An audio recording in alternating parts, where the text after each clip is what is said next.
అయ్యగారు డబ్బుల్లో ఉన్నాయి, ఇచ్చేద్దాం. ఓకే అయ్యగారు, ఈ అమౌంట్ కారులో దొరికిందయ్యా. ఎక్కడ దొరికింది రంగయ్య? అయ్యా, సీట్ వెనకాల దొరికిందయ్యా. 2 రోజులు బట్టి ఎతుకుతున్నాను రంగయ్య, ఎక్కడా దొరకలేదు. డబ్బులు దొరికితే వాడుకోకుండా తెచ్చిచ్చేవేంటి రంగయ్య? అందులో ఏముందయ్యా, నాకు దొరికినాయి. ఒకవేళ కారులో మీరు వెళ్తే మీకే దొరుకుతాయి కదయ్యా. నేను నిజాయితీని మెచ్చుకున్నాను రంగయ్య, ఈ ఉంచు. వద్దు బాబు, వద్దు, ఆ డబ్బులు నాకు వద్దు.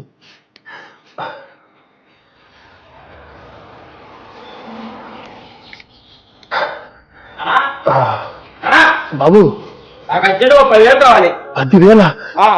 10,000 ఎక్కడి నుంచి రాను బాబు? ఏం చేస్తా తెలియదు నాకు, కావాలి అర్జెంట్గా. 10,000 లేవు నాన్న, ఈ 1,000 రూపాయలు ఉంచుకో. వెయ్యా? ఈ 1000 నాకెందుకు? డబ్బులు ఇవ్వడం చేత కానివాడు కండం ఎందుకు, పెంచడం ఎందుకు? బాబు, ఈ డబ్బులు కావాలా? వద్దు బాబు. నువ్వు ఆగు రంగయ్య.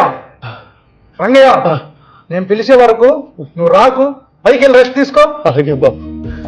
ఫైల్ గురించి తర్వాత మాట్లాడదాం, నువ్వు కూడా వెళ్ళు. నీకు 10,000 కావాలి అంతే కదా? సరే, ఈ కారు శుభ్రంగా తుడిచేసి నా దగ్గర రా.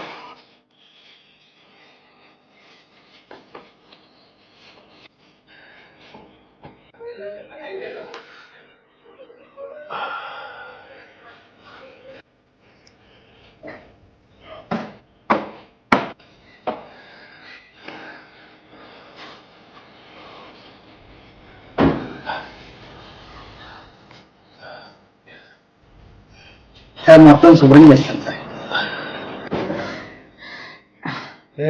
అలసిపోయావా? ఒక కారు కలిసిపోతే మీ నాన్న రోజుకి 10 నుంచి 15, 20 కార్ల వరకు కడుగుతారు. నువ్వు స్వయంగా కష్టపడి సంపాదించి అప్పుడు ఎంజాయ్ చేయి. నువ్వు కష్టపడి సంపాదిస్తే తెలిసిద్దిరా డబ్బు విలువ.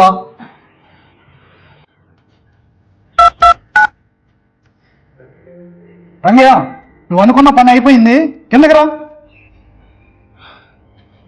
బాబు, పిలిచా. ఇదిగోయా, నువ్వు అడిగిన 10,000. వద్దు సార్, నేను కష్టపడి సంపాదించుకుంటాను. వెరీ గుడ్, ఇప్పుడు నాకు నచ్చావు. వెళ్దాం. లేదు బాబు, ఇంకా 4 కార్లు ఉన్నాయి, కలిగేసి వస్తాను. నేను వస్తాను పర్లాను. బాబు, నిలువెత్తు అక్షర రూపం నాన్న. నాన్న కష్టం తెలిస్తే ఆయన గొప్పతనం తెలుస్తుంది.